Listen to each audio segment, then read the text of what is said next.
इतने अरसे के बाद बुढ़ापे का बेटा हजरत खलील को मिला। पहले हुक्म हुआ वादी अजीज जरा में छोड़ा है। अब बच्चा 8 साल का हुआ या एक रिवायत में 13 साल का हुआ। अब हुक्मनामा है जाओ बेटे को मिलो। मालिक खिलौने ले जाऊं, कहा नहीं एक छुरी ले जाओ, एक रस्सी ले जाओ। हजरत खलीलुल्लाह छुरी लेते हैं, रस्सी लेते हैं और वहां से फलस्तीन से सफर करते हुए मक्कातुल मुकर्रमा में यहां पहुंचते हैं और अपनी जोजा से मिलते हैं, बच्चे का माथा चूमते हैं।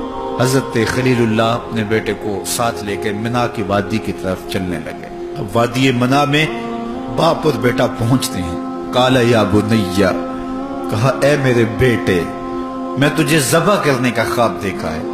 फंजुर माज़ा तरा, अब तू बता तेरी राय क्या है। बाप बेटे को भी शामिल करना चाहता है इस कार्य खैर में, रब के हुक्म की तामील में। आज अगर बाप ये कहे तो बेटा क्या कहेगा? बाप हो सफ़ाक हो, क्या बोलते हो, तवाज़ुन अक्ली तो ठीक है। कहा है बेटे अब तू बता तेरी राय क्या है। अब बेटा खामोश हो जाता, उसकी खामोशी भी रिजा होती। अस्सकूत मिन रिजा, कहते हैं खामोशी भी रिजा होती है। लेकिन बच्चे ने जो जवाब दिया, बाप ने कहा मैं ज़बह करना चाहता हूं। बेटे ने ये नहीं कहा हाँ ज़बह कर लीजिए। बेटे ने कहा ज़बह क्या है? या अबा तिफ़अल मा तुमर, अब्बू ज़बह क्या है? जो भी करना है करो। मेरे बदन को आग लगानी है फिर भी हाजिर हूं, टुकड़े करने हैं फिर भी हाजिर हूं। अल्लाह अकबर। या अबा तिफ़अल मा तुमर, ऐ मेरे बाप जो भी हुक्म है रब का देर ना कीजिए। रही बात मेरी, मुश्किल तो बड़ा काम है लेकिन सताजिदुनी इंशाअल्लाह मिनस साबिरीन, आप देखेंगे तड़पूंगा भी नहीं, सब्र करके दिखाऊंगा। अल्लाह अकबर।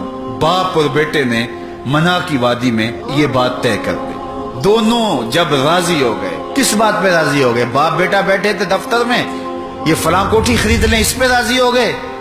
फलां मॉडल गाड़ी का खरीद लें, बाप बेटा इस पे राजी हो गए। नहीं, बाप ज़बह करने पे राजी हो गया, पुत्र ज़बह होने पे राजी हो गया। बाप ने बेटे को पेशानी के बल लटाया कि बेटे का मनमूना चेहरा मेरे सामने ना हो। रस्सी साथ ली थी, कहा अब्बा जान मुझे बांध लीजिए, कहीं ऐसा ना हो कि मैं तड़पूं और मेरे तड़पने की वजह से आपको तामील हुक्म इलाही करते हुए देर हो जाए। और फिर कहा कि अपनी आंखों पे भी पट्टी बांध लें, कहीं मेरा चेहरा आपके तामील हुक्म में रुकावट न बन जाए। आंखों पे हजरत खलील पट्टी बांध रहे हैं और बेटे के हाथों को, बाजुओं को और टांगों को रस्सियों से जकड़ दिया गया। बाप ने हाथ में छुरी पकड़ी तो हजरत इस्माइल बोले अब्बा जान रुकिए।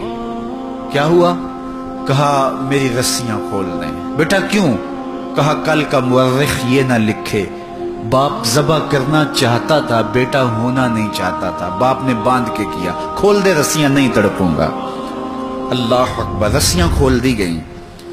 हजरत खलील ने बदस्तूर आंखों पे पट्टी बांधी है और बेटे को लिटाया। कुरान ने इस मंजर को बयान किया। हाथ में छुरी पकड़ी, बेटे की गर्दन पे रखी। तेज छुरी थी, धारदार, और गर्दन नाजुक, रेशम से भी नाजुक। छुरी के लगते ही कट जाती नाजुक गर्दन, लेकिन हजरत खलील ने पूरा जोर दे करके छुरी को पूरी कुव्वत के साथ फेरा, लेकिन एक बाल भी नहीं कटा। बड़ी हैरत हुई, ये क्या हुआ? साथ पड़े पत्थर पे छुरी को मारते होगा, लेमा तख्ता या सिक्कीन, ऐ छुरी काटती क्यों नहीं? छुरी ने आवाज दी, खलील मुझे काटने का कहता है, जलील कहता है खबरदार एक बाल भी काटा तो। दोबारा इस्तिग़फ़ार पड़ा और छुरी का कोना हलक पे रख के पूरा वजन उसके ऊपर डाल दिया। गला कट गया, खून बहने लगा। हजरत खलीलुल्लाह दिल ही दिल में शुक्र बजा ला रहे हैं कि इतना बड़ा काम था बेटे को ज़बह करने का, शुक्र है रब के हुक्म पे मैं वो कर गुजरा। लेकिन बेटा ज़बह किया है, बदन कब कपा रहा है। फौरन आंखों से पट्टी खोली और देखा कि बेटा ज़बह नहीं हुआ, दुम्बा ज़बह हुआ है। बेटा पास खड़ा मुस्करा रहा है और हजरत जिब्रील अमीन भी पास खड़े हैं। तो हजरत खलीलुल्लाह की जुबान से बेसाख्ता निकला अल्लाह अकबर।